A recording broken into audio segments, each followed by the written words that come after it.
Yes guys, what is up and welcome back to a brand new video and the final day today of the Formula 2 career mode. This is going to be the finale day in a way because of course we have two races. First of all the feature, and then later on this afternoon guys I will upload the sprint race. So two races today, and this is part one of the race weekend. And what will be the final episodes of this career mode? It's been an up and down story, but it's been a successful season for us, and we're going to try and end it on a high. If you guys have missed any of the episodes or the previous one, they'll all be linked in the top right hand corner of the screen, also down below guys in the description. But guys, this is it. It's Abu Dhabi. It's the last race of the season. Like, subscribe, as I am chasing 40,000 subs guys, and I'm trying to hit my target if possible. And here we are then on the grid. You can see everyone's getting ready for the start of the race, but as always we're going to jump into our qualifying recap and we're going to see what our lap was like in the qualifying session. So let's kind of go back into Saturday and let's see what my lap was around this circuit, and fingers crossed it's not too bad. So here we go, enjoy the lap guys, and I'll be back once it's over.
And there we go then, across the line, and it's only P11 I believe, so not the best lap. There were a couple of mistakes, the AI were pretty strong around here. It's definitely not my strongest track, and it's a good thing we have already wrapped up the championship because, yeah, we're not particularly quick around here. But either way, looking at the grid guys, for the final time this season after the final qualifying session, Sergio Sete Camera picks up P1, Nicolas Latifi is in second place, so it's a front row for both of the Dams cars. Luca Giotto P3 in the Univirtuosi ahead of Antoine Hubert, who gets a phenomenal P4 and onto the second row for Arden. Nick De Vries P5 ahead of Jack Aitken, Guan Yu Zhou is in P7, and Mick Schumacher 8th place in the first of the Premers, so good qualifying from him. Also good quali from Jack Aitken in the Campos. Then behind them is Louis Delatrans in P9. Jordan King P10 wrapping up the top half of the table. Then it's ourselves, Juan Manuel Correa P11 ahead of Sean Gulal in P12 in the second Prema. Then in 13th place we have Nobuharu Matsushita, the Japanese driver, ahead of Dorian Boccolacci, who is in 14th place in the second Campos. Behind them it's Alesi and Boschon, and then towards the back of the grid we have Nikita Mazepin and then our teammate Callum Ilott in the second Charouz car, and then it's Mahavir Raghunathan P19 ahead of Tatiana Calderon, who brings up the rear. And that is your grid for the final feature race this season. Let's get this race underway. Here we are then guys, it's time for the final feature race of this season, and we start from P11. The benefit of that of course is that we do get the free tyre choice, therefore we are going to start the race on the super soft compound tyres, and we're going to do a very short stint on the ultras later on, but for now we're going to stick with these. It's going to be the much better race tyre, and if we can keep up in the first part of the race, we will benefit later on the really fast purple ultra softs later on. Of course, no rain expected here today, and it's going to be a very straightforward strategy, and I'm looking forward to it. It's the last one, so I want to try and go out on a high. Of course, we have a sprint race later on. That's going to be a much shorter race though, so yeah, let's get into it. Let's see how we get on, and for one more time, let's see if we can try and light the place up and have a little bit of fun in these Formula 2 cars. Right then, here we go. The lights are coming on for the final time this season. Lights out and away we go. That is not a bad start, to be fair. I'm happy with that. Got pretty good traction. Not much wheel spin. 3 wide into turn 1 with Matsushita and Galal. We're going to go around the outside, and we're just about going to hang on. A little bit of wheel spin there as we go through now turn 2. Multiple side-by-side cars, so we might be able to get a bit of momentum. A lot of dirty air though, struggling for some grip as we go all over the curbs there, bouncing all over the place, just not getting any grip through there. The front end completely scrubbing away. We've got Jordan King here and Louis Delatraz side by side into the hairpin, so we might be able to pick something up here depending on what kind of exit we get.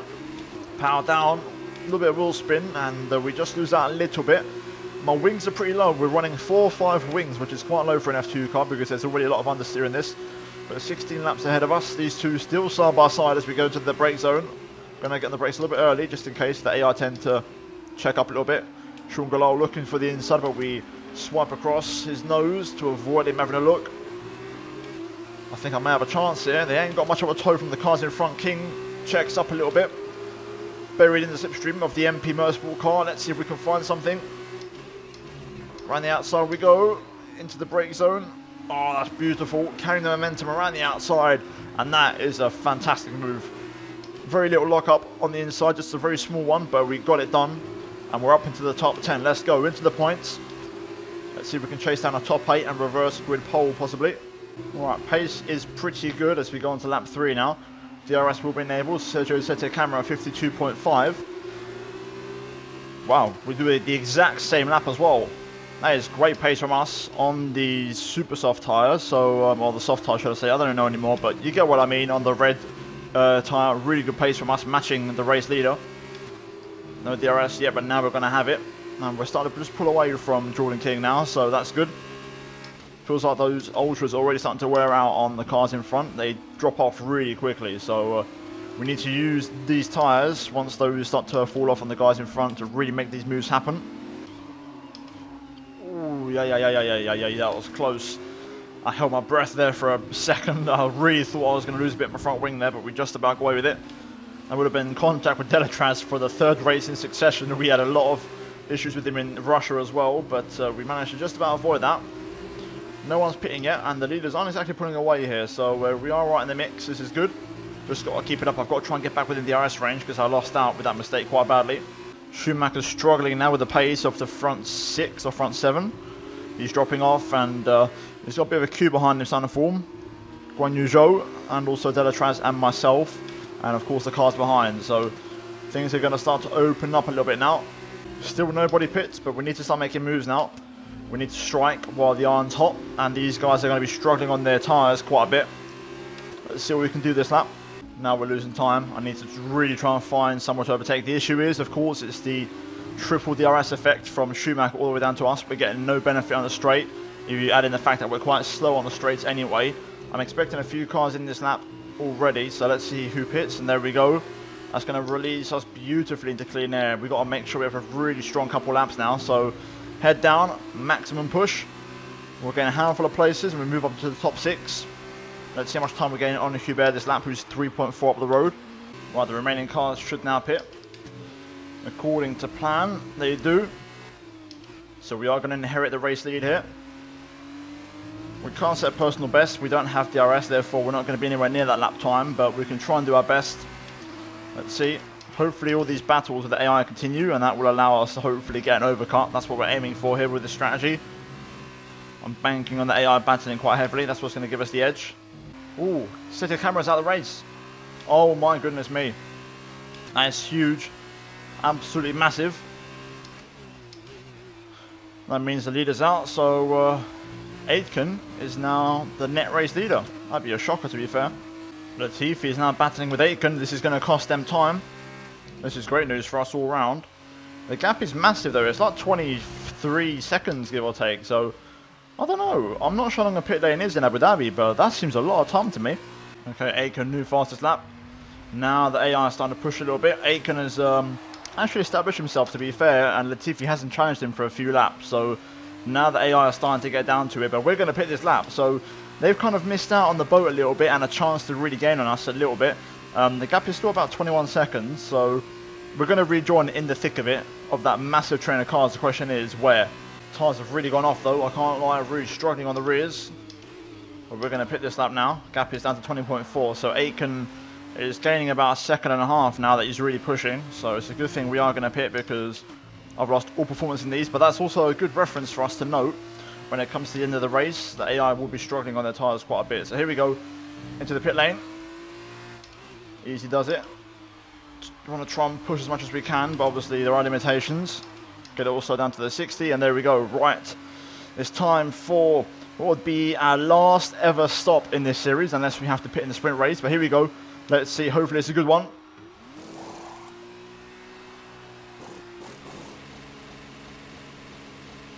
Release. Right, the light has gone green. Here come the leaders. Here comes the pack. Jack Aitken, back-to-back purple laps. We're going to be right at the back of this train, looks like. Right at the very back, so we've got a lot of work to do. Okay, stay clear of the white line on the exit. We'll receive a penalty for dangerous driving if you cross over into the track. We're actually further back than I thought. We lost a lot more time than I expected as well. Those soft tyres at the end really started to hurt us in terms of wear. But now we've got the fastest possible rubber on the car. So let's see if we can make things happen here in this final few laps. It's going to be full of overtaking, so don't go anywhere, folks. Strap yourselves in. This is going to get fun. Right, here we go then. Purple sector 1. The issue is it's going to be straight line speed. Same as all season long. But this is a really bad one because the entirety of the top 10 are pretty much all in a train of cars. So it's going to be hard to pick these boys off. We're going to have to go for some really bold, audacious moves to make things happen. To be fair, I'm not even that confident we'll get reverse grid pole, which is P8. I think we're a bit too far away, but we'll try our best. Alright, let's see what we can do. We're right on the back of Sean Galal here.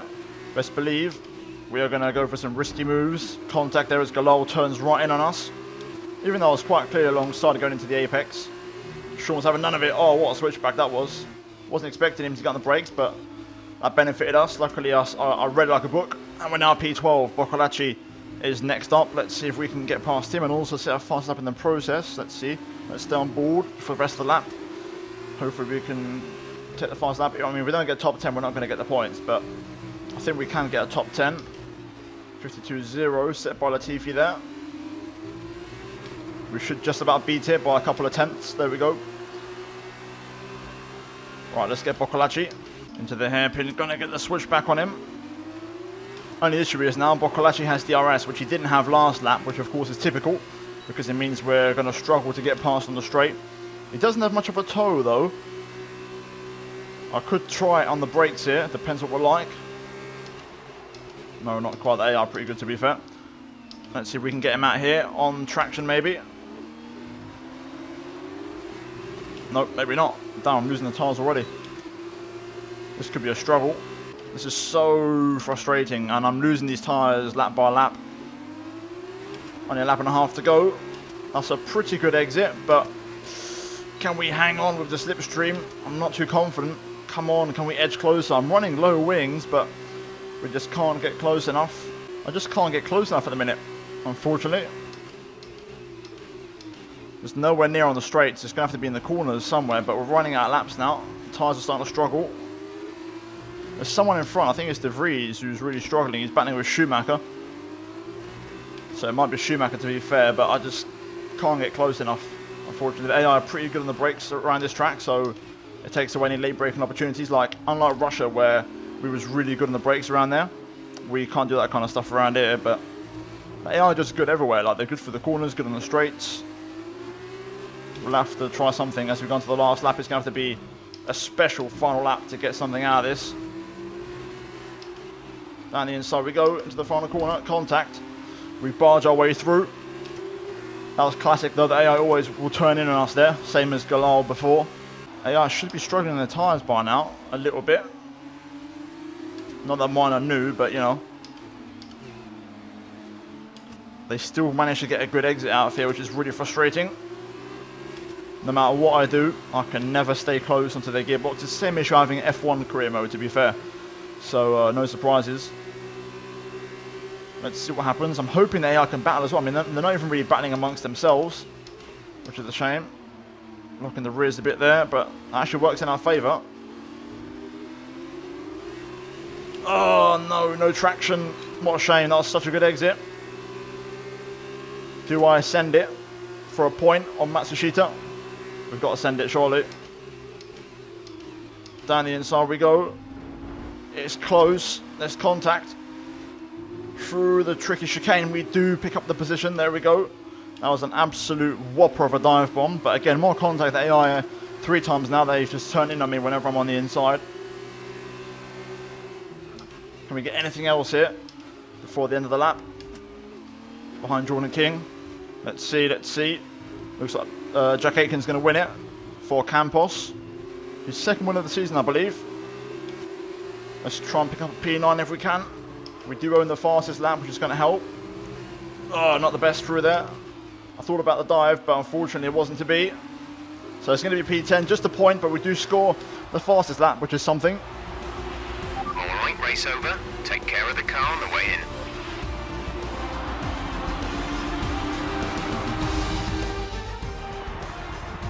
Brilliant stuff from Campos today. What a superb victory.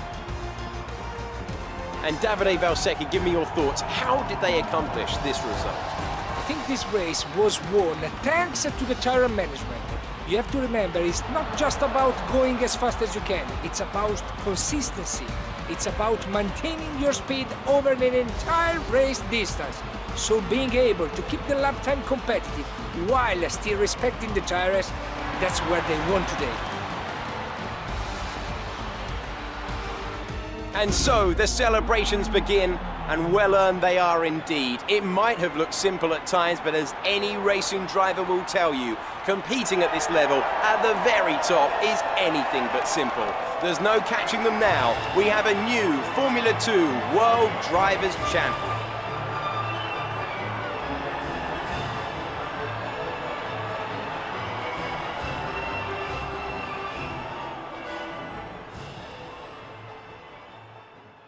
Well then guys, there it is. The results are in. Jack Aitken picks up a massive win for Campos and keeps Latifi in the dams behind. A really, really impressive drive. Nicolas Latifi picks up P2 and Antoine Hubert picks up a brilliant 3rd place for Arden. Luca Giotto picks up the fastest lap, so we didn't even get the points in the end. It was actually Luca who got them ahead of Nick De Vries and Mick Schumacher in 6th place. Delatras P7, Guan Yu Zhou P8. Jordan King P9, and we finish in 10th place and score a single point, but unfortunately no reverse grid pole. So yeah, not the best weekend so far, but we have been struggling all weekend for a bit of pace. Matsushita misses out on the points, along with Boccolacci, Galal, Alesi, Boschung, Arlott, Raghunathan, Calderon, and Mazepin, with Sergio Sette Camara retiring from the race here today. We then move into the standings. Just to confirm once again, we are 40 points clear of De Vries and 62 clear of Sette Camara. And finally, the team standings, we lose 2nd place to Uni Virtuosi. It was bound to happen, you know, all the points are mine in this championship. It's a one-man team, and I can't do it all by myself, and Dams have they've got a ridiculous lead of 131 points. And to be fair, if we have a shocker in the last race, ART could still catch up. But guys, that is it from me here today for part 1 of the race weekend, the feature race here at Abu Dhabi. If you guys enjoyed it, drop a like and subscribe if you are new. And the feature race is done now. We've got one more sprint to go later on. That will be uploaded later on, guys, in the evening on the channel. So do tune in for that one. But guys, finally check out the 2 videos on your screen if you have missed them. And I will see you all next time for the final part of the F2 Championship. But until then, guys, take care, and I'll see you later on.